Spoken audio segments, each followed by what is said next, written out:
You should almost never write your SQL code to use select star, even though almost everybody does it. Now here's a couple key reasons why you don't want to be doing this in your code. When you're running select star, you're returning all columns and all rows, and this is probably unnecessary in a lot of cases. Even though on the surface it might not seem like a big deal, what you're actually doing is putting a lot more load on the database and you're slowing down your query performance. Now for that second reason, even if you do need all columns being returned, by writing select star, you're making your code harder to read and you're potentially introducing bugs. This is because when you have multiple CTEs or temp tables that you're working with and somebody uses select star, you have no idea what columns are actually going to get returned from that result set. This means you're going to have to go back up through the code and do a lot of tracing in order to figure out something that would be pretty easy if somebody was just explicit about the columns.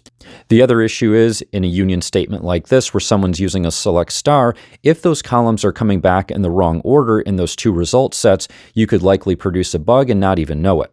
Now, I know there's going to be a few people out there that will say that they don't need to use it in their specific case. However, to me, that's just plain lazy.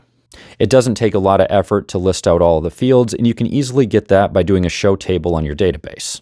It's a best practice to work this way and be explicit about your column names, so if you want to be a high-value data analyst, make sure you're using this best practice.